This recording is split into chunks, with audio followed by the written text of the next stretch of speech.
Empezar con Microsoft. Tengo a mi izquierda a Samuel Marín, que nos va a hablar de Zero Trust y bueno, pues te toca romper el hielo, así que cuando quieras, Samuel, puedes empezar. Vale.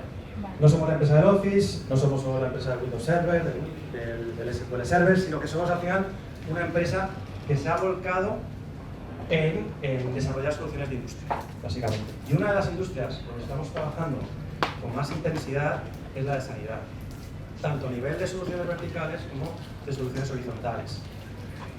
Hoy el tema es la seguridad.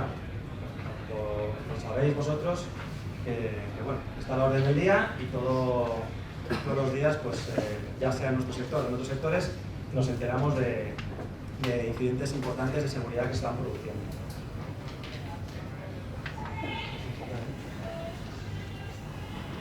Por cierto, no sé si os habéis fijado, aquí tenemos un dispositivo que es la Surface Hub, que lo que nos permite es todo en uno, es pizarra digital, plataforma de colaboración, entorno de movilidad, salas de reuniones, todo esto lo incorpora la Surface Hub. Estamos conectando directamente a través de la línea del móvil de un compañero, ni tan siquiera por una red buena, y podemos directamente, pues, colaborar, incluso proyectar cualquier presentación que ahora mismo los compañeros que están en la sala de exposición pueden estar viendo la presentación. Creo que todos tenemos claro cuáles son los objetivos clave de nuestro sector, del sector en el que vosotros estáis participando y estáis trabajando. Evidentemente, yo creo que en esto no hay ninguna duda. Si escuchamos cuál es la agenda política, cuál es la agenda empresarial en el caso de grupos privados, es básicamente lo mismo, coincide, mejorar los resultados clínicos, ¿con qué? Con nuevas tecnologías, con nuevo equipamiento, con nuevos procesos, con el conocimiento que vamos adquiriendo. Promover hábitos de vida saludables, evidentemente. Es decir, uno de los factores que más nos afecta es el envejecimiento de la población. ¿Cómo podemos hacer que envejezcamos mejor? Hábitos saludables, donde podamos ayudar a educar a los pacientes, a las personas en general, a tener hábitos más saludables y reducir el impacto que supone en coste la sanidad global. Y evidentemente aprovechar todo lo que es la explosión de datos, pues, para tareas de investigación, tareas que tienen que ver con todo lo que es tomar mejores decisiones, gracias a que yo puedo incorporar no solo mis datos, sino puedo correlar todas las fuentes de datos que tengo dentro de mi organización y aprovechar eso para obtener más conocimiento, mejorar mis tiempos en mis investigaciones y mejorar también los servicios que ofrezco al ciudadano o al paciente. Pero hay un cuarto pilar que muchas veces no está que no es la primera prioridad, al menos nosotros no escuchamos que sea la primera prioridad, cuando escuchamos por ser totalmente transparentes, a un perfil más político, un perfil más directivo, y está comentando cuáles son las áreas de actuación o cuáles son sus prioridades, que es la seguridad. Y creo que todos tenemos aquí la obligación, estemos en el lado que estemos, tanto si estamos en el lado como proveedor de soluciones, como si somos un integrador, como si somos parte del equipo de la informática de alguna organización, como las que vosotros representáis, de impulsar impulsar lo que es la seguridad y que el mensaje de la seguridad sea un mensaje clave que se transmita a todos los colectivos, porque no es una cosa que dependa únicamente de informática, depende de todos impulsar mejores prácticas de seguridad, impulsar una mejor cultura dentro de la organización para evitar incidentes como los que se producen y que vosotros seguro que estáis al tanto. No entraré demasiado en lo que es la etapa común en ataque, es decir, si nosotros pensamos en qué ataques se están produciendo, prácticamente todo responde al mismo ciclo de vida de un ataque. Mientras el 90% de los ataques son iguales. Mientras un correo, un phishing, que puede estar más currado o menos currado, que puede tener como propósito robar contraseñas, puede tener como propósito instalarte algún bicho para conseguir el control de esa máquina. Cuando tengo el control de esa máquina, siempre es lo mismo, movimiento lateral y voy a buscar escalar mis privilegios. Siempre es lo mismo, es la misma historia siempre. Lo único que cambia, esto es como el día de la marmota, es hasta dónde llega el atacante.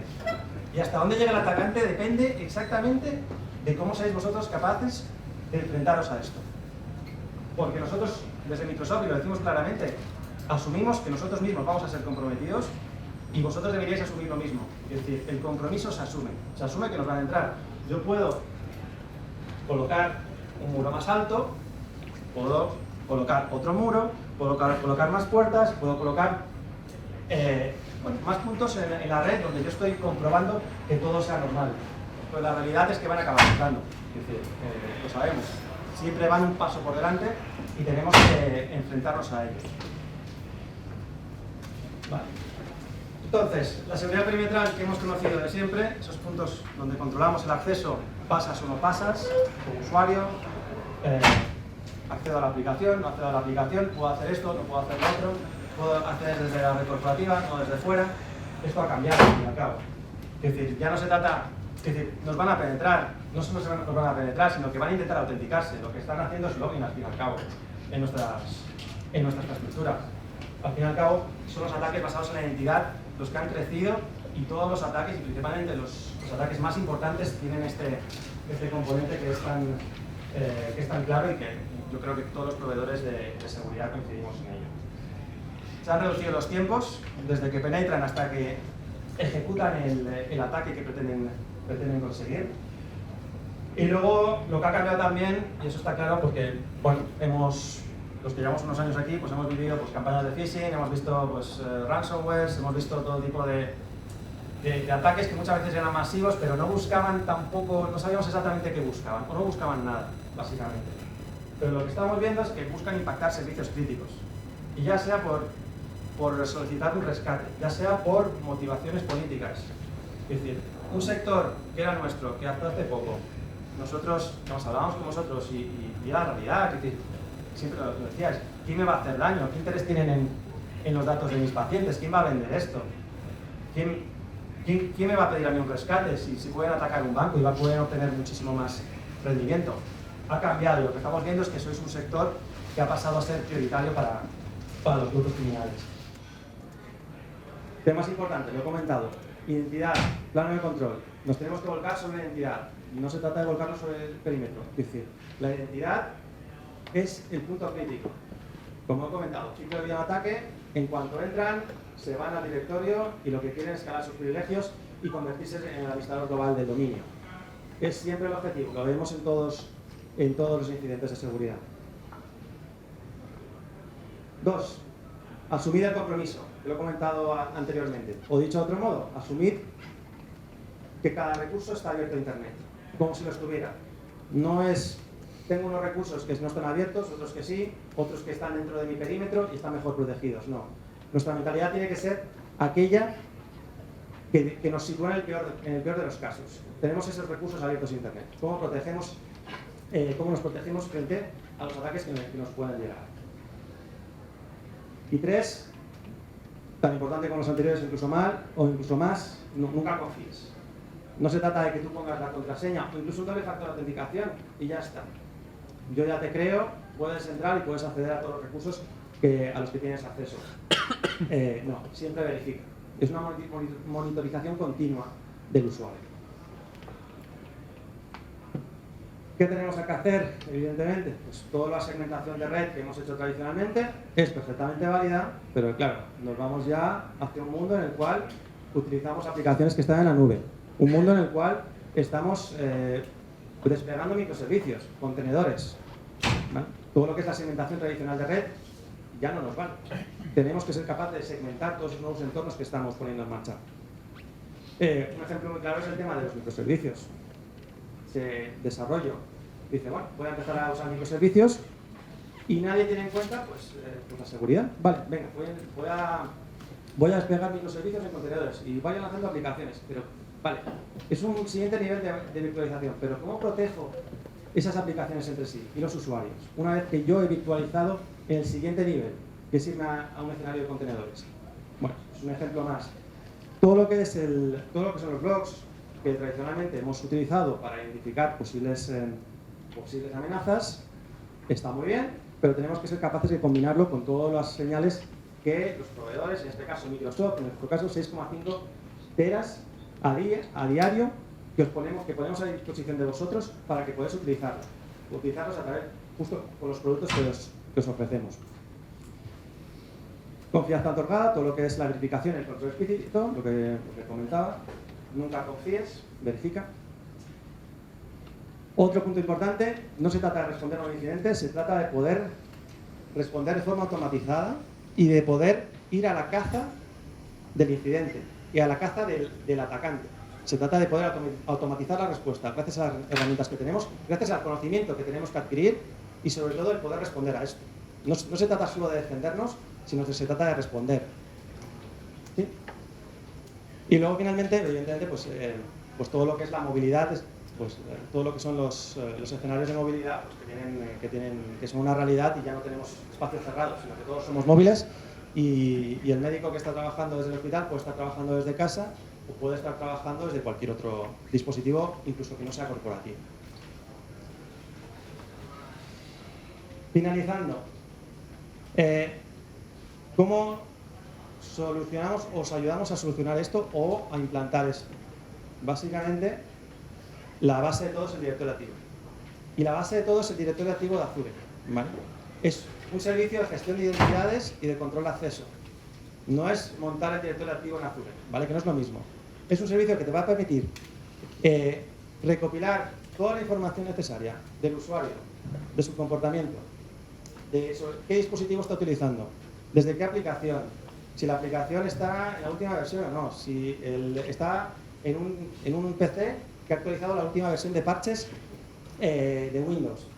Toda la parte de señales que estamos recibiendo sobre lo que está ocurriendo en el dispositivo y con el usuario, en cuanto a comportamiento, en cuanto a anomalías, en cuanto a eventos, su ubicación.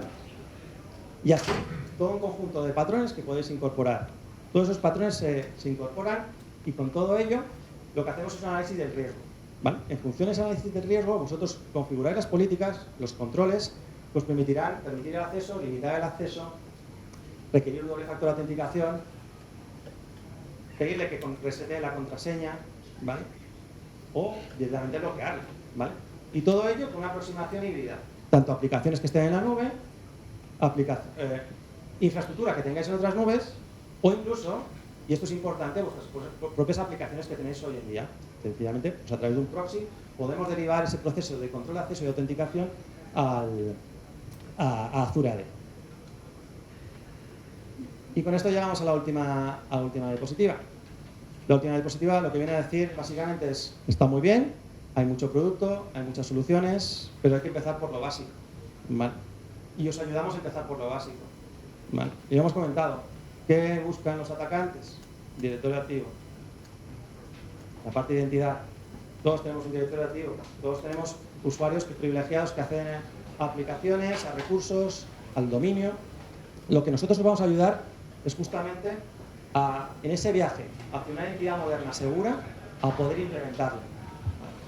Desde proteger cuentas privilegiadas, acceder desde estaciones securizadas, controlar los permisos privilegiados, dar permisos únicamente durante las ventanas de tiempo donde una persona necesita un determinado permiso, no darle permisos porque sí, y a partir de ahí llegar a ese estado ideal en el cual yo puedo controlar realmente el acceso con toda la información necesaria para evaluar el riesgo de la sesión. Finalmente, pues invitaros a descubrir la nueva familia Surface que tenemos en nuestro stand. Ya habéis visto el dispositivo, es un todo en uno, es pizarra, es Teams, es Office 365, son vuestras propias aplicaciones, las podéis integrar en este dispositivo y además es móvil, incluso se puede desconectar del enchufe y se puede llevar como móvil, con cargador como móvil. Muchas gracias.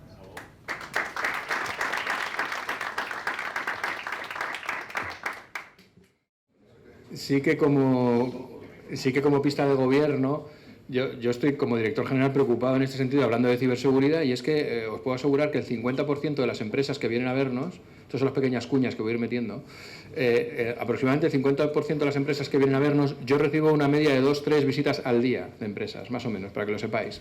Y la mitad están hablando, es un cambio importantísimo que yo he notado, de ciberseguridad, de seguridad. Nos está haciendo reflexionar, ¿vale? Nos está haciendo reflexionar como nos está haciendo reflexionar el próximo punto que presenta Pedro Javier, como os he dicho, de Fujitsu, que es el responsable de desarrollo de negocio e innovación en sanidad.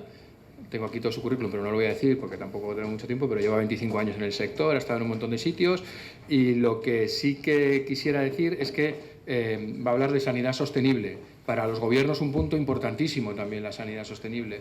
Más que la sanidad sostenible, los ODS, ¿vale? El desarrollo sostenible que nos está diciendo. No hay acción que no haga un gobierno ahora mismo que no esté basado en uno de los objetivos de desarrollo sostenible de la ONU. Lo dejo ahí y por favor, Pedro Javier, cuando quieras.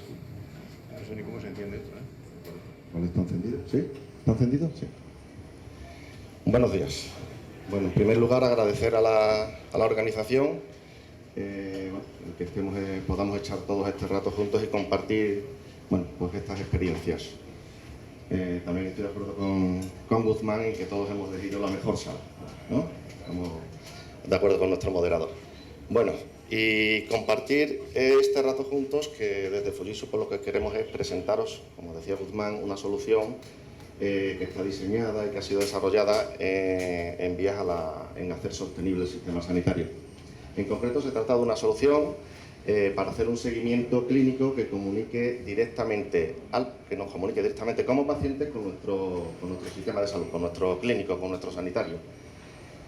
Mediante la configuración de procesos en modo protocolos, para que de forma automática podamos hacer un seguimiento y un autocuidado de nuestro paso por el sistema sanitario.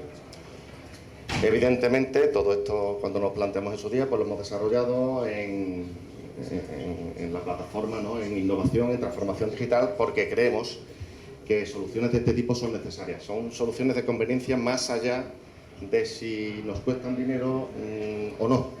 En este caso, como ahora veremos, también tiene un ROI importante. Pero son soluciones que son necesarias porque son convenientes, porque ayudan al paciente, porque acompañan al paciente, porque les ayuda a hacer su autocuidado y porque sobre todo porque son proyectos colaborativos en los que el paciente se pone en contacto con su sistema de salud. Todo ello, evidentemente, en vías a hacer más eficiente el sistema sanitario. Sistema sanitario que, como todos sabemos, pues tienes actualmente varios problemas, el principal poblacional. Todos sabemos cuál es el reto demográfico, la situación demográfica, muy en resumidas cuentas, pues cada vez somos más, cada vez envejecemos más, cada vez el riesgo de muerte va descendiendo. España es el segundo país más envejecido del mundo, detrás de Japón. En la última década, por encima del 20%, ha disminuido el riesgo de muerte en España. En definitiva, hay una tendencia de crecimiento que el sistema sanitario es incapaz de atender según el sistema tradicional. Es decir, más hospitales, más camas, más médicos, a ese ritmo, imposible, ¿verdad? ¿Qué está pasando? Datos del propio Ministerio de Sanidad. Pues cada vez más procesos, gracias a la tecnología y gracias a la ciencia, cada vez son más los procesos que somos capaces de hacer de manera ambulatoria. La tasa de hospital de día va creciendo. No podemos construir hospitales y dotar de medios clásicos al ritmo que crece la población. Con ello, ¿cuál es el escenario? Pues el escenario es la necesidad de potenciar el uso de las nuevas tecnologías para permitir apoyar al paciente, ayudar al paciente en sus procesos asistenciales, hacerles un seguimiento, un control en remoto y evitar efectos adversos, efectos de masificación de las urgencias cuando no son necesarias, de cancelaciones, de dudas e incertidumbres que tiene el paciente porque desde su casa no tiene la seguridad que requiere. Hablando con profesionales, con nuestros clientes, como decía Guzmán, de hace más de 20 años, ¿no? Clientes nuestros, bueno, pues, ¿qué nos dicen los facultativos? Pues que para todo esto lo fundamental es una correcta planificación, preparación e información, para poder hacer esto de una forma automática. Información al paciente de cómo se tiene que autocuidar, de cuál es el proceso con el que se le va a atender, cuáles son los efectos que va a tener para que los considere normales, cuáles no son normales y entonces sí tiene que acudir al centro y evitar pues riesgos, ¿no? Riesgos que, bueno, este es uno de los protocolos de unos procesos concretos. Riesgos mayores que en la tecnología probablemente no podamos colaborar y ayudar mucho, pero existe una serie de riesgos menores donde la tecnología sí puede aportar mucho. Como os decía, por ejemplo, con una correcta planificación e información, Pues evitar asistencias a consultas y urgencias que no son necesarias. Dolores inaceptables, que muchas veces aguantamos los pacientes sin que sean necesarios. Complicaciones, cancelaciones. Algunos datos de las cancelaciones. Esto interesa, como decía Guzmán, mucho a la administración. Algunos datos sobre cancelaciones. Las tasas de cancelación, hay numerosos estudios publicados. Nosotros también hemos pedido a algunos de nuestros clientes, a algunos de los hospitales, que nos pasen tasas de cancelaciones. Bueno, pues entre el 4 y pico y el 8,5, dependiendo del servicio, del centro y del procedimiento que estén utilizando, ¿no? Del proceso que estén utilizando para las intervenciones. ¿Son superiores en CMA que en cirugía con ingreso? Son más frecuentes también en pacientes con corta edad, que en adultos. Casi todas se producen muy cercana a la prueba diagnóstica, a la intervención, casi todas. Hay una serie de causas principales que salen en todos estos estudios. Llama mucho la atención que una de las principales es la falta de preparación. La falta de preparación, de información, el olvido. Que no me he dejado de tomar una medicación que me tenía que haber dejado de tomar hace 3 días. Un dato muy relevante, más de la mitad, más del 50% son claramente evitables por estos motivos que os estoy comentando. ¿Vale? Hay estudios que calculan el ROI, como os decía, de estas cancelaciones. En concreto, unos 600.000 euros, habla este estudio, 600.000 euros al año. Esto es un estudio de investigación que se hizo, 600.000 euros al año, contando los intangibles. Un hospital general de unas 300 camas, donde se tenía calculado el coste de todas las intervenciones que fueron canceladas, y estos son los datos que salieron. Evidentemente, todas estas cancelaciones están directamente relacionadas con la lista de espera. Si utilizamos estos huecos que quedan libres, reduciremos la lista de espera. Esa es un poco la situación. Y ahora os voy a hablar ya de la solución y del producto para hacer el caso de nuestro moderador y ir en tiempo.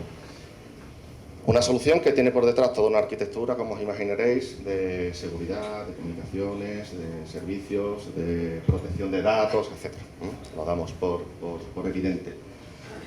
Una aplicación de escritorio, una aplicación web, donde el hospital va a hacer la configuración de sus procesos, donde va a incluir a estos pacientes para que a partir de entonces, de manera automática, en las fechas, en los periodos, con las prioridades y con las criticidades que el centro quiera, vayan apareciendo estos avisos, estas alertas y estas tareas a los pacientes.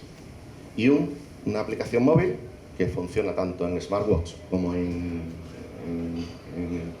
smartphone, en teléfonos, ¿vale? Donde nosotros, los pacientes, vamos a tener todo el seguimiento de nuestro proceso asistencial. Será una prueba, será una consulta, será una intervención quirúrgica, pero vamos a tener ahí toda la información que necesitamos y todos los recordatorios y todas las tareas que necesitamos. Claro, cuando nos planteamos desarrollar esta solución, bueno, pues una de las dudas que nos surgió fue, vamos a lanzar al mercado, en definitiva, lo más llamativo, que es la app, ¿no? Una app más en el mercado, una app más de salud, ¿no? Ya sabemos todas las que salen a diario, ¿no? Entonces, claro, hicimos también un estudio de esto. La grandísima mayoría de las apps que salen al mercado pues son de recomendaciones, son monolíticas, son tipo fitness, tipo consejos de dieta, de alimentación. La grandísima minoría habla de tu proceso, es personalizada para ti, para tu proceso, y prácticamente ninguna es colaborativa. Es decir, tú contactas con tu clínico y tu clínico sabe de ti, tú y tu clínico estáis en contacto. Entonces, a pesar de todo ello, queríamos que la aplicación fuese muy usable y muy bien aceptada. Hicimos una serie de ciclos en nuestros hospitales con pacientes reales que están esperando las consultas externas. Para no ponernos fácil, cogimos un servicio de oftalmología y fuimos enseñando el diseño de estas aplicaciones a pacientes que estaban en la sala de espera para intervenirse de cataratas. Imaginaros, pacientes de 80 años, pacientes que van acompañados con sus hijos, con sus tutores, y fuimos haciendo una serie de ciclos, estas son las muestras de algunos de ellos, con el objetivo de superar el 80% de un examen que le poníamos. Consulte usted aquí su consejo, tiene aquí su consejo de cómo lavarse los párpados, vuelva al menú principal, es decir, en fin, era un examen cortito, pero hacíamos entre 5 y 8 preguntas, y estuvimos rediseñando la aplicación y siguiendo los consejos que nos daban los propios pacientes y los propios clínicos hasta que superamos el 60%. Y luego lanzamos a todos ellos una encuesta, de 0 a 5, cuando acabamos, pues, uso general de la aplicación, entiende lo que significa cada menú, entiende a qué se refieren los dibujos, etcétera, etcétera, cómo volver. Y bueno, como estáis viendo, entre 0 y 5, en torno a un 4,5. Pues la satisfacción del uso. Y entonces, y solo entonces fue cuando desarrollamos el sistema. Importante, una nota, solamente deciros que evidentemente esto es complementario al GIS que tiene el hospital, al sistema de gestión de pacientes. Esto hace algo que no hacen los GISes y sí necesita información que tiene el GIS. Es muy poca la información, necesita las fechas, básicamente las fechas, y la medicación en algunos procesos. Entonces, yo quiero decir, esto se integra en base a estándares, se integra con el GIS en cuestión y es esclavo del GIS. El GIS es donde sigue existiendo la programación, las modificaciones de fecha y toda la información de los procesos, de los quirófanos, de las pruebas diagnósticas. Esto lo único que hace es alimentarse en modo esclavo del GIS y ayudar al paciente. Os pongo un ejemplo muy rápido. Es uno de los últimos procesos que nos han pedido en un hospital aquí en la Comunidad de Madrid y que, bueno, tienen un problema y nos han pedido utilizar esta solución en concreto para unir dos procesos, el de polisomno, la máquina esta de cuando tienes un trastorno del sueño, que puede estar relacionado en pacientes de corta edad con un problema de amígdalas y necesiten probablemente una intervención. Muy rápido, imaginaros, cita en neumonología, el niño acompañado de su madre porque tiene un trastorno del sueño y duerme mal, se le da de alta en la app, el paciente se la baja del market, se la instala en su smartphone y desde ese momento tiene toda la información, sus fechas, cuándo va a recibir el aparato, cuándo lo tiene que recoger, cuándo lo tiene que entregar, vídeos de cómo se tiene que conectar este aparato, textos y audios de los recordatorios, tareas que tiene que hacer después de la prueba, cómo quitárselo, cómo guardarlo, cómo entregarlo, recordatorios de cuándo es su cita, él confirma su cita, plano de dónde es su cita, el médico, el guiado del paciente al hospital. Y el neumólogo después le contará en esta cita de consultas externas el resultado de la prueba. Y en el resultado ese de la prueba puede indicarle que cita la consulta del otorrino porque entiende que el crío tiene un problema de amigdalitis. El otorrino le dará de alta en el proceso de otorrino de amígdalas, en el proceso de la intervención quirúrgica esta. Desde ese preciso momento, esa madre, en este caso, como tutor del menor, pues tendrá los recordatorios de la cita de preanestesia, los recordatorios de la cita de enfermería, perdón, de preanestesia. Tendrá el consentimiento informado de la intervención. Tiene en el smartwatch vídeos de cómo es, información general de cómo es una intervención de amígdalas. Es decir, todo el material que el centro quiera poner a disposición de él. ¿Vale? Las fechas de intervención, cómo se tiene que preparar la intervención, si tiene que tomar alguna medicación, si tiene que dejar de tomar alguna medicación. Están los principios activos en la aplicación, los principios activos de cada proceso. Recordatorios de las citas, confirmaciones de las citas. ¿Vale? En base a todas estas tareas y a todos estos cuidados, vamos a asegurar que el paciente se sienta acompañado y que no nos deje libre la consulta externa, no nos deje libre el quirófano. Y si lo va a dejar libre lo vamos a saber con antelación, porque no va a confirmar que se ha tomado una medicación que es absolutamente fundamental y sin ella el sistema va a proponer cancelar la intervención. Para acabar, un ejemplo de pantallas de esta papel que os estoy contando. A la izquierda, a vuestra izquierda, una pantalla, es la pantalla de autenticación y de bienvenida. Este es el menú principal en la segunda pantalla. Tenéis el menú principal de la solución en la parte de la app. Fechas, aquí tendré mis fechas de mis intervenciones en distintos hospitales o no, de distintos procesos. Yo puedo estar en varias intervenciones, una prueba y una intervención. ¿Dónde me tengo que dirigir exactamente? Importante, las tareas. Aquí me saldrán las notificaciones de todas las tareas que yo tengo que hacer, como os contaba, de medicación, de confirmar citas, etc. Y dos menús, uno de consejo y otro de información general, aquí tenéis un ejemplo de consejos. Esta es una paciente de intervención de cataratas y tiene aquí, por ejemplo, cómo limpiarse los párpados. Solo existen estos dos niveles de navegación y en cada uno de ellos, pues en el último nivel, vendrá un vídeo, un texto, el consentimiento informado, un PDF.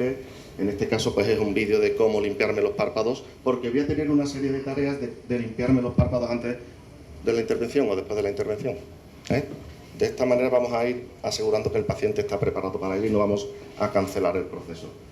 Y ya está, para acabar un par de ejemplos de la pantalla de la parte clínica.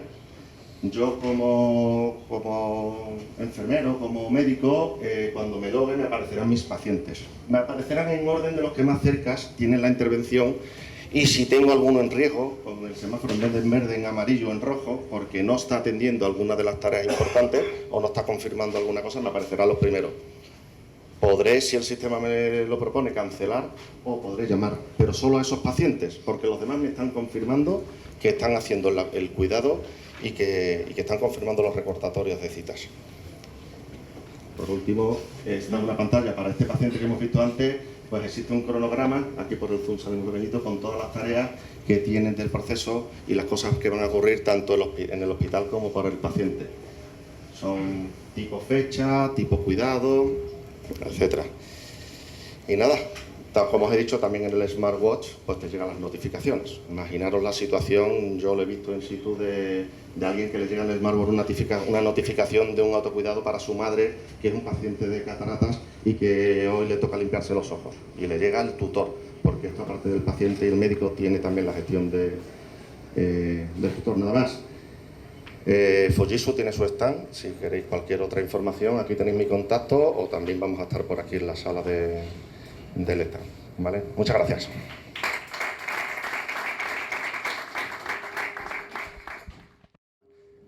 Buenos días a todos. Bueno, yo queremos presentaros la solución que propone Orion Health como sistema de explotación de información y de análisis descriptivo de esta información que tenemos capturada en todos los sistemas de salud.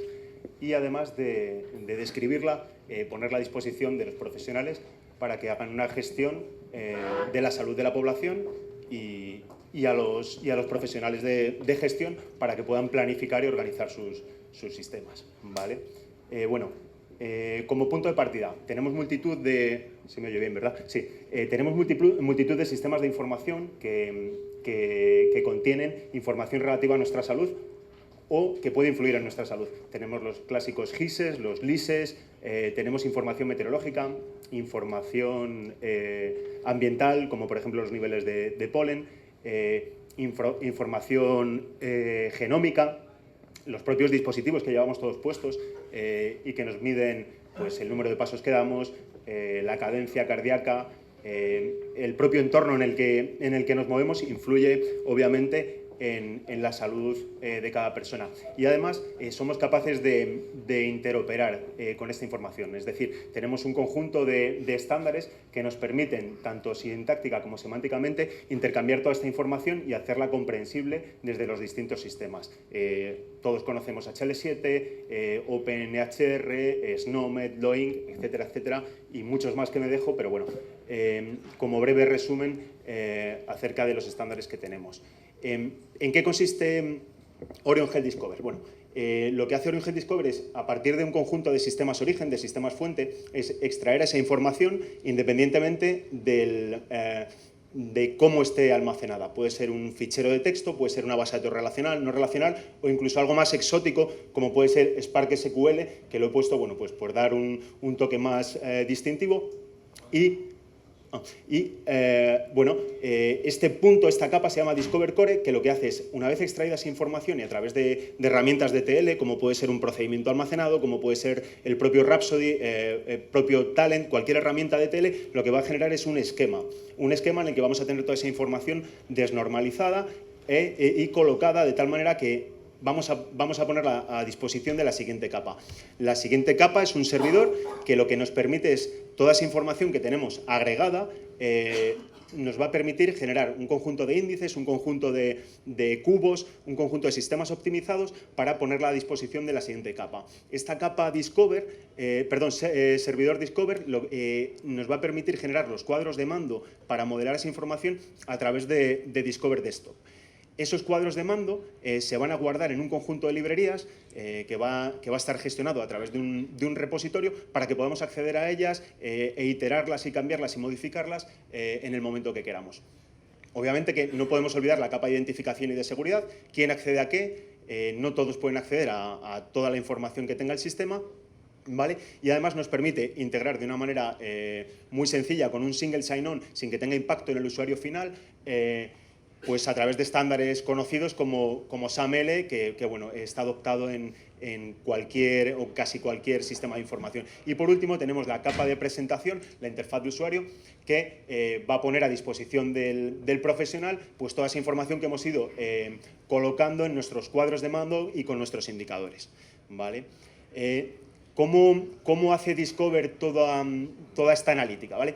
Lo que tiene es la capacidad de generar información de manera muy sencilla, muy rápida y muy visual a través de mecanismos de arrastre de información en las dimensiones y las medidas, y nos permite generar gráficas pues de distinto tipo, tanto vistas tabuladas tipo Excel normal y corriente, como gráficas de barras, gráficas de líneas, las pelotitas de tendencia y de densidad de trabajo, pirámides, mapas de calor, incluso mapas geográficos.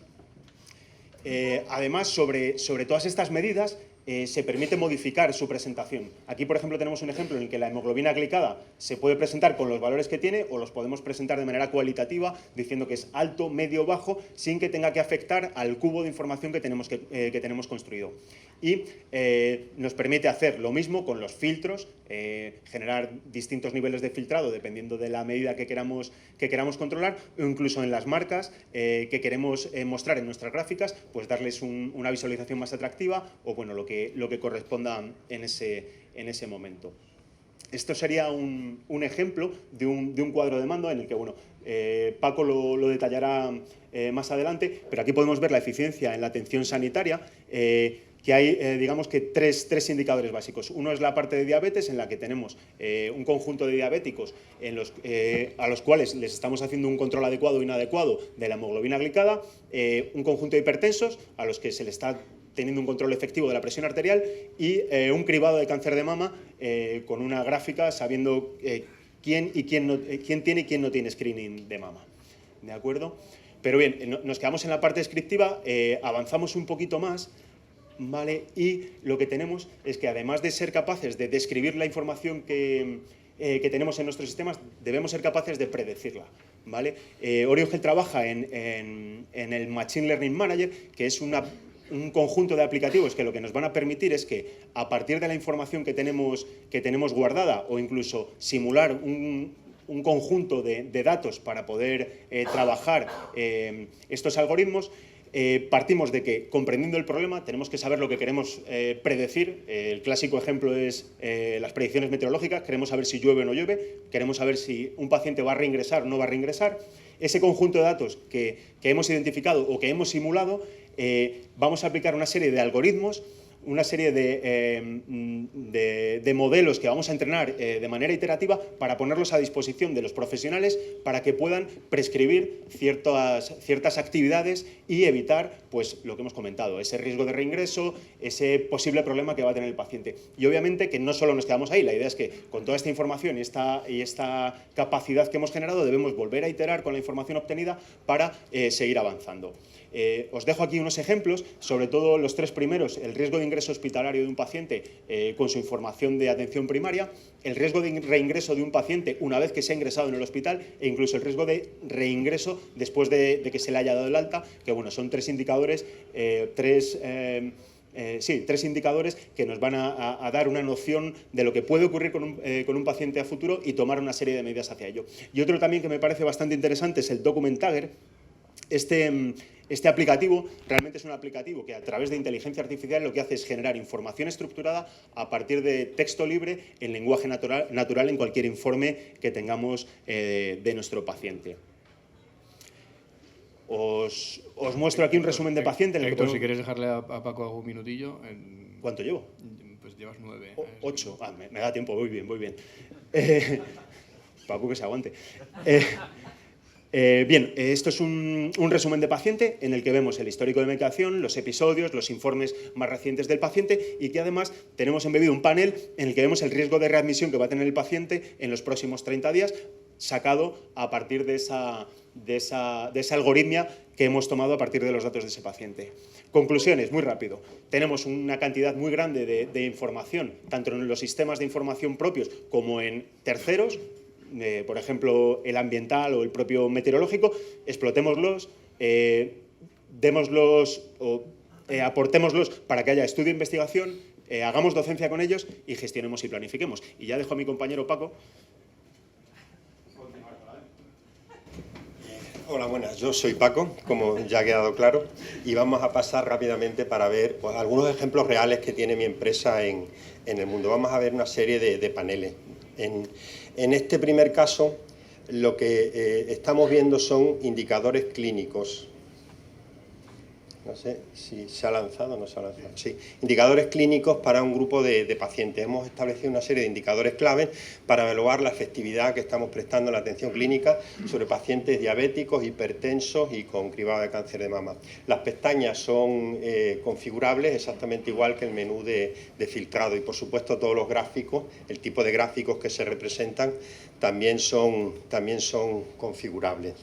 Bien, a partir de aquí vamos a entrar a ver las diferentes partes que tiene el panel. La información puede estar acotada a una cohorte de investigación, a un cupo, a los pacientes ingresados, etcétera. O podemos agruparlas hacia arriba, aunque la idea es tenerlas para el profesional, también podemos agruparlas para los gerentes. Y evidentemente también podemos filtrar. En este caso filtramos por un centro y vemos como todos los valores se nos modifican. O también podemos filtrar por rango de fecha, bien moviendo los deslizadores o directamente metiendo a capón la fecha. En este caso lo que vamos a hacer es revisar, en este caso, como comenté antes, pues cogemos el último semestre del año pasado. Vale.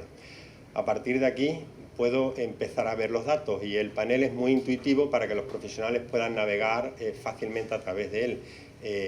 Puedo poner mensajes que me indiquen qué es lo que estoy viendo, como abajo que tiene puesto el porcentaje de pacientes, o puedo llamar a páginas que me amplíen ese indicador. Haciendo clic, en este caso, pues acudo a una página que me da información exacta sobre qué es lo que estoy viendo, qué indicador estoy viendo. Por supuesto, cuando pongo el ratón encima, pues también me acota información. En este caso tengo la información desglosada entre control adecuado y control inadecuado, aunque también lo puedo establecer en grupos, como comentaba antes Héctor. Y si selecciono un grupo, no solamente me quedo con esos pacientes, sino que puedo listar los pacientes y si tengo privilegios adecuados, pues puedo entrar a ver la historia de ese paciente. Y por supuesto los pacientes los puedo listar y los puedo imprimir en el formato que más me interese, pues para tomar las decisiones que tenga que tomar con ese grupo de pacientes. Nos volvemos de nuevo a la página inicial. Exactamente igual tenemos el tema de los diabetes, en este caso en niños. Ahí estoy quitando el filtro. De ese centro solamente tenemos uno. Exactamente igual con el control de hipertensos, donde puedo ver los hipertensos bien controlados o mal controlados, donde tengo información de lo que significa el indicador o al poner el ratón encima también el contenido de cada gráfico, donde puedo de nuevo mirar en más profundidad el indicador y donde puedo empezar pues a seleccionar lo que más me interese. Puedo coger ese grupo en su conjunto o puedo coger un valor individual, un grupo individual, o puedo añadir los grupos que más me interesen y por supuesto la información me va cambiando. Exactamente igual sucede en la parte de cribado de cáncer de mama, donde puedo ver qué mujeres lo tienen hecho, qué mujeres no lo tienen hecho, listar las pacientes que no lo tienen hecho para a partir de ahí tomar las decisiones que tenga que tomar. A continuación, bueno, en la barra de abajo, además de poder sacar un listado de lo que tengo, puedo revertir los datos a la situación inicial directamente o puedo forzar la actualización. Los datos se actualizan con una periodicidad determinada, pero yo puedo forzar la actualización en un momento determinado. Y lo que también puedo hacer es, si no me interesa la pantalla inicial, pues puedo filtrar, por ejemplo, un centro, porque siempre quiero ver este centro, y me puedo guardar en favoritos esta vista, incluso ponerla por defecto, para que cada vez que yo entre dentro del sistema, pues sea esa la vista que tenga y que no tenga que estar repitiendo de nuevo el filtrado para poder llegar a donde yo quiero. Esto evidentemente es por profesional y cada profesional puede elegir sus propias vistas. Otro panel que quería mostrar es el de evaluación preoperatoria. Es la evaluación que tienen los pacientes que van a ser sometidos a una intervención quirúrgica y pasan pues, por la consulta de preanestesia, donde tenemos arriba el banner de filtrado que ha cambiado un poquito, ahora lo veremos también cómo funciona, y luego también un pequeño resumen de lo que tienen los cirujanos, los procedimientos únicos que hacen estos cirujanos, cuántos procedimientos totales han hecho, los pacientes individuales. Y en este caso el panel es de Nueva Zelanda. En Nueva Zelanda existe una discriminación positiva en sanidad hacia la población maorí porque es una población que tiene un nivel sanitario por debajo de la población normal. Entonces, por eso salen ahí reflejados. De hecho, son pacientes que suelen tener más diabetes, más problemas de neoplasias y demás. Incluso podemos ver que de todos los pacientes que están en este panel, por menos del 30% son obesos. Sin embargo, aprovechando ya que tenemos el panel aquí, si seleccionamos solamente la población maorí, vemos que esa proporción de obesos está aumentada. Sí, Paco, pero tienes que acabar, perdona. Vale, pues nada, de todas formas estaremos por aquí.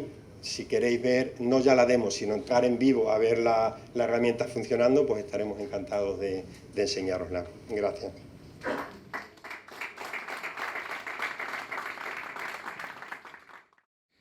A continuación viene el grupo CMC, que aquí en el papel viene que viene una persona que es Xavi Escales Struch, pero le acompaña, me han indicado, el doctor José Antonio Neguillo, que es el director médico del Hospital del Pilar, que es del grupo Quirón. Bien, nos van a hablar de la inteligencia artificial para medir el bienestar de las personas y bueno, pues entramos en materia de inteligencia artificial, que insisto, es un tema que preocupa y mucho, y a ver por dónde lo podemos coger. ¿No estás preparado, Xavi?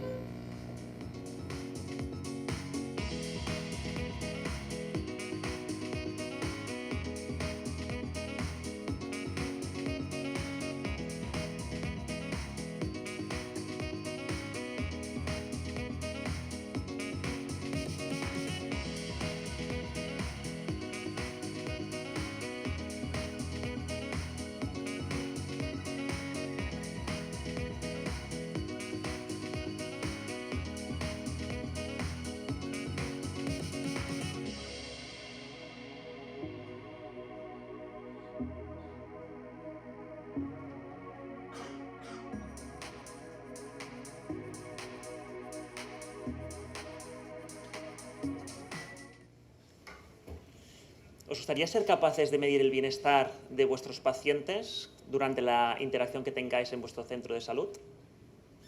¿Os gustaría ser capaces de medir si vuestro personal sanitario que va a atender a vuestros pacientes está en la mejor de las condiciones para atenderlos? Pues esto es lo que ofrece Always People First Technologies. Somos capaces de medir el bienestar de las personas, tanto sean un paciente dentro de un centro sanitario como el personal que le va a atender. ¿Cómo lo hacemos? ¿Sí va? Pues mediante wearables no intrusivos. De hecho, yo ahora mismo, aunque no lo veáis, estoy llevando un wearable. Si queréis luego en el stand de CMC aquí al lado os lo podremos enseñar. Wearables no intrusivos que monitorizan parámetros biométricos de las personas y a los cuales les aplicamos tecnología de inteligencia artificial para ser capaces de detectar el nivel de bienestar de cada una de las personas.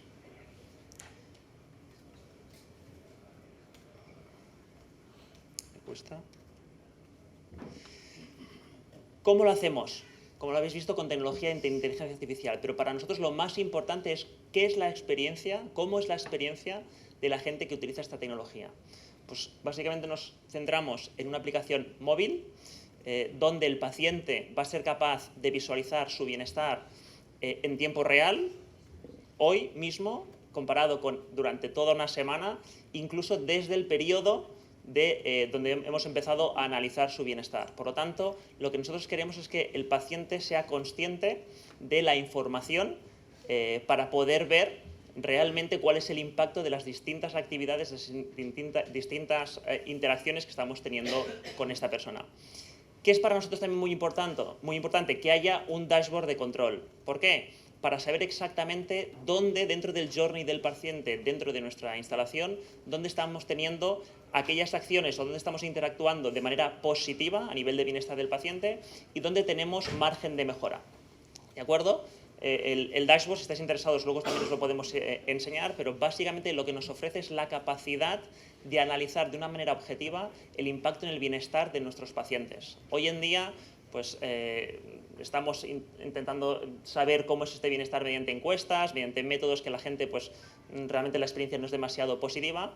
Nosotros lo que intentamos es ser capaces de capturar la información real, qué es lo que realmente está viviendo el paciente en cada momento, cómo está nuestro personal sanitario y ser capaces de actuar muy rápidamente. Y esta tecnología está siendo validada por la empresa Quirón, que está aquí José Antonio Neguillo, que luego nos va a explicar cómo lo están viviendo en su centro, cómo lo van a vivir en su centro, porque para nosotros es muy importante que tenga rigor. ¿De acuerdo? Entonces, el Grupo Quirón Salud ha apostado por esa tecnología. Vamos a desarrollar un ensayo clínico en el Hospital del Pilar en Barcelona. El Hospital del Mar en Barcelona también está interesado especialmente en la UCI, ¿de acuerdo? Porque ellos tienen mucho interés en poder saber cómo está su personal médico, porque cuando alguien llega a la UCI de un hospital, pues muchas veces no es capaz de expresar cómo se siente, pero la correlación entre la experiencia del personal sanitario y la experiencia del paciente es muy importante, por eso ellos están enfocados aquí. Y estamos también en conversaciones con el Hospital San Juan de Dios en Barcelona, ¿de acuerdo? Porque están muy interesados también en ver posibles aplicaciones a nivel de wearables. Cada vez más hay un interés por parte de los centros hospitalarios en despejar las habitaciones de pantallas que nos hacen sentir un poco como realmente estamos enfermos y ir hacia ser capaces de monitorizar a las personas para crear entornos mucho más afables, entornos donde la gente se sienta ya de por sí mucho mejor. ¿No quiere? Ahora sí. Esta tecnología abre un abanico muy importante, muchísimas vías de desarrollo. Estamos viendo que hay gente que está haciendo terapia, que nos está diciendo, para nosotros es muy importante ver cómo se está sintiendo el paciente en este momento donde le estamos haciendo terapia, porque si sé que si se lo está tomando mal no lo va a aplicar. Por tanto, hay infinidad de aplicaciones posibles para el uso de esta tecnología. También hay empresas donde hay médicos del trabajo que están interesados en ver cómo lo podemos llevar a todo el tema del corporate well-being. Cada vez las organizaciones las empresas quieren tratar mejor a su talento porque están viendo que depende mucho su productividad del talento y de cómo se siente ese talento dentro de las organizaciones. Por lo tanto, hay una infinidad de oportunidades de desarrollo de esta tecnología, pero para mí lo más importante es que José Antonio Neguillo, de Grupo Quirón Salud, os explica un poco cómo lo están viviendo ellos y un poco cuál es el enfoque a nivel de oportunidades dentro del uso de esta tecnología. José. Muchas gracias, Xavi, muchas gracias. Bueno, buenos días, soy José Antonio Neguillo. Efectivamente, soy director médico del Grupo Quirón Salud en Barcelona, del Hospital del Pilar, y me gustaría que os imaginarais, para un director médico de una empresa como Quirón Salud, cuyo claim es persona a persona, qué impacto tiene que venga una empresa con una tecnología y os diga, soy capaz de medir el bienestar de una persona. Yo creo que es difícil de bienestar, de imaginar. Nosotros nos hemos puesto a ello y no lo hemos imaginado. Hemos empezado a no solamente imaginarlo, sino a pensarlo. Y quiero lanzar varias ideas. ¿Os imagináis lo que sería medir el bienestar de los pacientes ingresados en una planta de obstetricia o en un área postquirúrgica? ¿Os imagináis lo que sería poder medir el bienestar de pacientes que no pueden hablar o no pueden expresarse bien, como por ejemplo son los pediátricos, con unos wearables no invasivos, o los pacientes de UCI? ¿Os imagináis lo que podría ser medir los pacientes de todo el hospital? Yo imaginando, y de verdad que no tengo ningún conflicto de interés con ello, me imagino la medida del bienestar como una variable más dentro de unos años a tener en cuenta y a tener registrada en todos los controles de los pacientes ingresados, como la tensión, como la frecuencia cardíaca, como la temperatura. Si lo que supone es que un paciente de mi hospital lleve un wearable y yo voy a poder ir registrando en tiempo real si ese paciente está bien o está mal. A ver, nos hemos empezado, llevamos ya varios meses trabajando con ellos. ¿Por qué? Porque lo primero que yo le comentamos es, vamos a trabajar y a colaborar juntos, está claro, pero vamos a demostrarlo, vamos a hacer un ensayo clínico científicamente validado y autorizado por el Comité de Ética de Investigaciones Científicas. Una vez que tengamos eso, nos echamos para adelante con todo lo que queráis.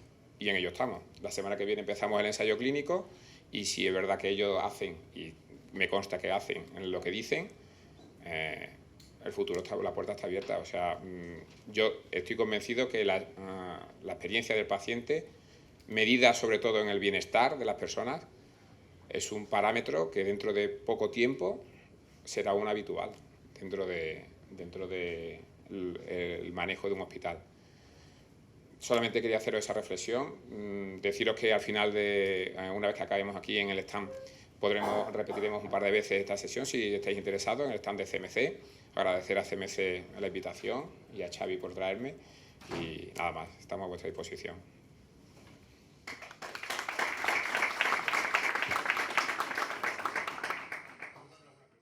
Muchas gracias, Xavi y José Antonio, por la exposición de inteligencia artificial. Yo invitaría a que vayan subiendo a Ignacio Orts, ¿verdad?, de Dedalus, que vamos a hablar de transformación digital, ¿verdad? Y ahora vamos a ver un caso práctico de anatomía patológica. Yo también quería hablar de un tema, ya que hay que hablar de vez en cuando del Gobierno de Navarra un poquito.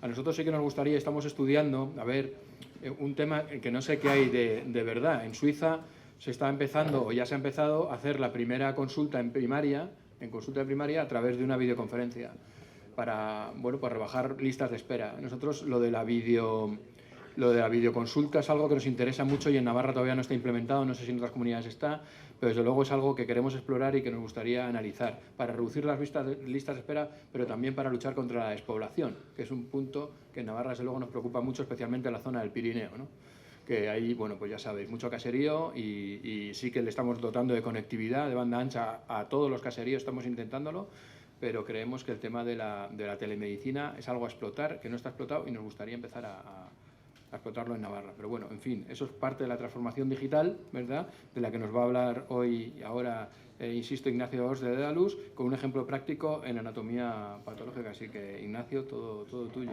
Ahora. Hola, ¿me oís? No, sí. Bueno, buenos días a todos, muchas gracias, Guzmán.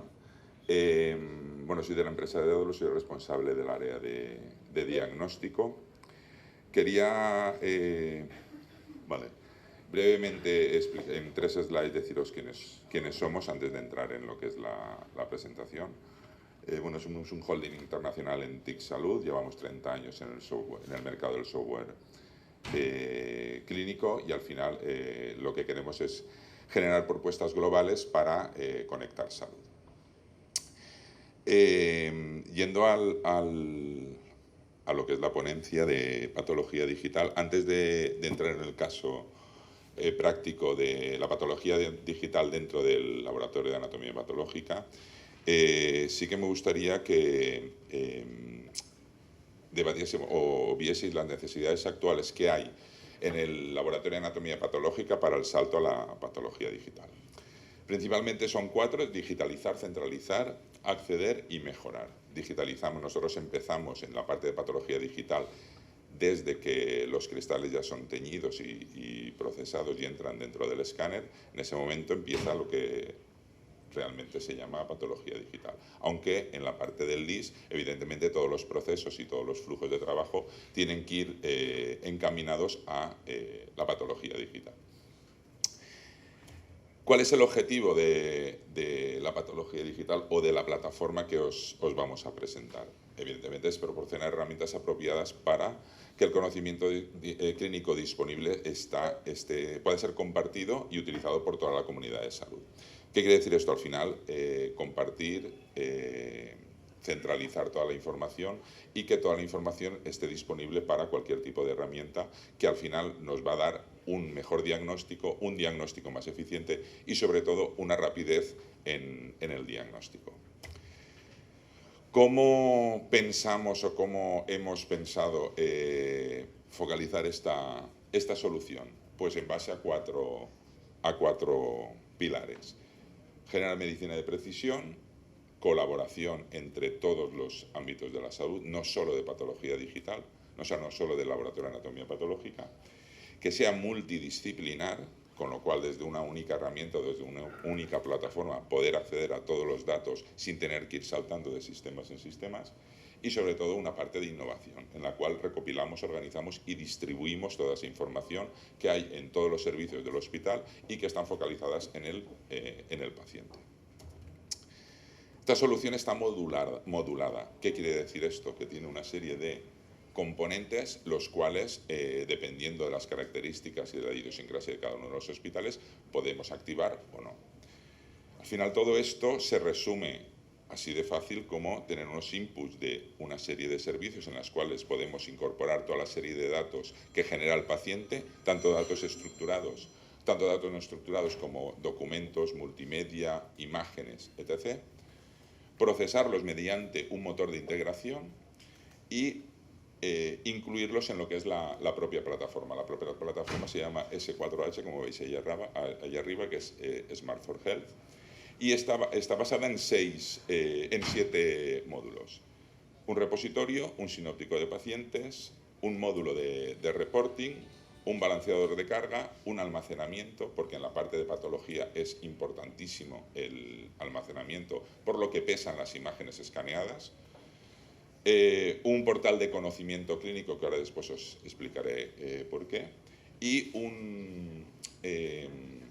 un módulo multidisciplinar para mantener reuniones multidisciplinares para llegar a un diagnóstico mucho más eficiente y mucho más rápido. Al final todo esto repercute tanto en pacientes, en médicos, en organizaciones y en comunidades. Bien, todo esto es la teoría, pero ¿cómo hacemos todo esto? Bueno, como al final se demuestra andando el camino, pues vamos a ver un caso práctico de lo que es la propia plataforma trabajando en un caso real. Dentro de la idea de la patología digital vamos a ver todo el proceso de un paciente, desde que el paciente accede a la consulta, se procesa el caso, se distribuye, se genera el diagnóstico y después se hace el informe. En este caso el paciente va a ver al doctor porque tiene una dolencia. El doctor prepara una interconsulta para que le hagan una cirugía y en esa cirugía se detecta una masa sospechosa de ser patológica. Esa masa se lleva al laboratorio de anatomía patológica, se da de alta el caso en base al tipo de masa que sea y se procesa. Se lleva al laboratorio y en la parte técnica se procesa esa masa. Todo esto está dentro de lo que es la gestión del propio caso. Se corta, se tiñe, se incluye en parafina y cuando ya lo tenemos teñido lo metemos en el escáner. Este escáner lo que va a hacer es coger todas las imágenes y me va a proponer todos los cristales y de cada uno de ellos me va a generar una imagen. Esta imagen es una imagen, un formato digital que nosotros vamos a poder procesar. Nosotros tenemos la capacidad hemos desarrollado un visor que podemos incluir cualquier tipo de imagen nativa de cualquier escáner. Como sabéis, los escáneres suelen tener formatos nativos y nosotros lo que hacemos es incluir todos esos formatos dentro del propio visor. Lo primero que se hace es ver a qué patólogo le voy a asignar el caso. Pues mediante un algoritmo que es completamente configurable y en base a una serie de variables como el área de conocimiento, la disponibilidad, la carga de trabajo del patólogo, asigno al patólogo que mejor le va el caso que yo voy a procesar. En el momento que tengo el patólogo, automáticamente esta información llega a un dashboard del patólogo que desde su puesto de trabajo puede ver automáticamente. Se va actualizando en tiempo real. Lo primero que va a hacer el patólogo es ver dentro de ese cuadro de mando cuáles son los casos que tengo que empezar a diagnosticar. Entonces, lo primero que hago es acceder al sinóptico del paciente. Todos los patólogos lo primero que hacen es ver el historial del paciente. Mediante este módulo accedo al sinóptico de pacientes y veo todos los casos que tiene este propio paciente. En esos casos puedo ver tanto el informe como las imágenes asociadas que he generado en el caso que ha sido diagnosticado con anterioridad. Asimismo, Como tengo posibilidad de compartir toda la información, puedo también acceder a los documentos, informes de laboratorio, signos vitales del paciente, etc. Además de una forma, como habéis visto, muy gráfica. Una vez ya tengo todos estos datos, lo primero que voy a hacer es visualizar la imagen dentro del visor que estáis viendo. Este visor es un visor propio que hemos desarrollado en Dedalus. Es un visor diagnóstico con todas las funcionalidades necesarias para el diagnóstico. Es cero footprint, no necesita nada de instalación, está desarrollado con tecnología HTML5, con lo cual con un simple navegador y una URL podemos acceder a él. Como veis en el propio visor, yo estoy viendo ahora imágenes de anatomía patológica en las cuales tengo todas las funcionalidades, puedo generar ROIs, hacer ampliaciones, generar layers, los cuales me van a ir identificando cada una de las partes de la imagen que sean susceptibles de poder ser patológicas, y además podemos incluir inteligencia artificial, como para el conteo de células, detección de patrones patológicos, etc. Como ahora está generando una serie de layers que yo después puedo ir guardando y puedo ir exportando esos layers o esas capas para incluir dentro del informe. Asimismo, la potencia que tiene el propio visor es que es multidisciplinar, con lo cual yo, además de poder ver imágenes de anatomía patológica, podría también ver cualquier tipo de imagen asociada al paciente, bien sea de radiología, un TAC, un vídeo de una endoscopia, un vídeo de una biopsia, etc. Cualquier tipo de imagen o archivo multimedia que esté asociado al propio paciente mediante una escala temporal. Ahora, como veis, estamos viendo un TAC y en el momento en que yo incorporo una imagen diferente a la que es de anatomía patológica, como veis aquí al lado, las funcionalidades asociadas a ese tipo de imagen se me activan. Con lo cual puedo ir interactuando con esa imagen con las mismas funcionalidades que tendría si estuviese delante de lo que es el sistema que ha generado esa imagen. Como veis, aquí hay un vídeo. En el momento que pongo en marcha el vídeo, tengo las funcionalidades del vídeo, como para ampliar, recortar, generar fotogramas de ese vídeo, que también podré incluir dentro del propio informe de diagnóstico del caso. Si con todo esto necesito más información, hay una capa en la cual es un portal central de conocimiento, mediante el cual una serie de filtros podemos acceder a ese portal de conocimiento donde anonimizadamente están casos que todos los patólogos han ido incorporando. Con lo cual puedo ir viendo, en base a los filtros que yo necesito ver, todos los casos que son semejantes al que yo estoy estudiando, por recabar más información para, evidentemente, ser mucho más preciso en el diagnóstico. Si asimismo aún quiero compartir esta imagen con un patólogo que esté fuera de mi hospital o incluso en otro país, puedo compartir mediante el envío de una URL en el cual el propio patólogo, o sea, mi colega, puede ver la misma imagen que yo, incluso interactuar con ella.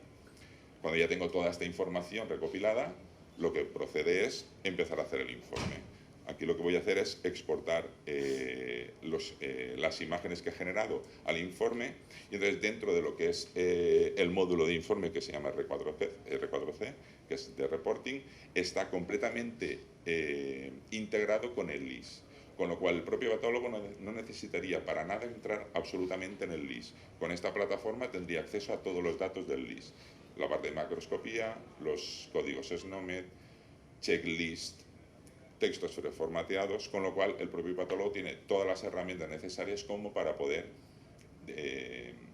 generar el informe de diagnóstico. Está también incorporada el reconocimiento de voz y la firma digital. Como veis, aquí son todas las imágenes que yo he ido generando del caso, y con un drag and drop voy incluyéndolas dentro del propio informe, valido el informe y lo firmo. Con lo cual, desde esta misma plataforma, como os digo, puedo tener acceso a toda la información del paciente, a todas las imágenes del paciente, a todos los informes, tanto patológicos como no, del propio paciente, para tener la máxima información y después dar el diagnóstico lo más eficiente y lo más rápidamente posible. ¿Vale? Pues eso, pues muchas gracias.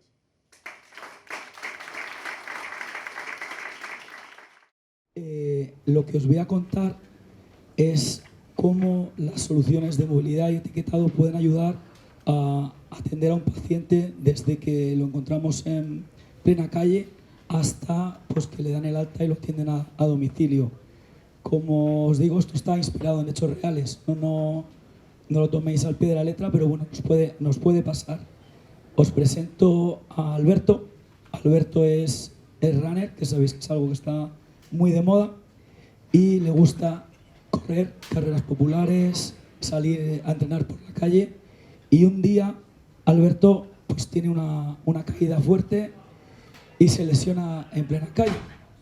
Entonces no se puede mover, lo tienen que movilizar y lo atienden a pie de calle el personal sanitario que va en ambulancia. Alberto tiene mucho dolor y lo tienen que medicar y tratar para ese dolor. Y bueno, pues el personal sanitario que lo atiende lo inmoviliza, prepara un informe y lo va a trasladar a un hospital para que continúen con el proceso de diagnóstico y le ayuden con su lesión. En una ambulancia pues necesitan hacer un informe, necesitan imprimirlo y cuando vamos a embarcar un equipo para imprimir una ambulancia tiene que ser una impresora que esté adecuada para ese uso en una ambulancia, que aguante altas temperaturas, que aguante bajas temperaturas, porque suele hacer calor y frío en verano y en invierno, y que esté siempre lista para su uso, que el personal sanitario no tenga que estar pensando si está lista, si no está lista, si le falta consumible, si le van a afectar las vibraciones o el movimiento. Alberto el runner llega al hospital y ese informe que hemos impreso previamente se lo entregan al personal de admisión para que puedan ver lo que le han suministrado y lo puedan incorporar a la historia de este paciente. Cuando incorporan este documento a la historia, lo primero que hacen es imprimir una pulsera identificativa para el paciente para poder trazar todos los pasos que se hacen en el hospital con él, la medicación que se le administre, las pruebas de extracción que le puedan hacer e incluso pues, este documento se etiqueta con etiquetas, con códigos de barras para poder trazar todos estos pasos correctamente y hacer un correcto seguimiento del paciente. Es muy importante que esta tecnología que ya incorporamos en la mayoría de los hospitales, sino en todos, sea sencilla de utilizar, no sea algo que incremente el estrés o los tiempos de espera en los procesos de admisión y que sea fácil, porque el personal sanitario está atendiendo a los pacientes, no está aprendiendo a reparar o a configurar un equipo de impresión de etiquetas o de pulseras. Y es muy de agradecer también, se agradece mucho que sean equipos compactos, con una huella reducida y que sean fáciles de poner en estos mostradores de admisión. Nuestro runner necesita que le hagan algunas pruebas, pasa por rayos X y esta radiografía está correctamente trazada y etiquetada, identificada con un código de barras, le hacen una extracción de sangre y también la muestra y espécimen que se recoge se etiqueta para hacer un correcto seguimiento y trazabilidad. Y en todas estas pruebas es clave que todo esté correctamente identificado y que la identificación sea buena, que si ponemos un sistema de identificación, de impresión de etiquetas, los códigos de barras sean de calidad, porque algo que nos encontramos muy a menudo es que los códigos de barras que se imprimen en la zona de rayos X o en la zona de extracción, luego las máquinas no son automáticas, no son capaces de leerlos porque hay fallos en la impresión, fallos en la calidad de la impresión, y es muy importante que todos los equipos sean capaces de imprimir con calidad y con precisión.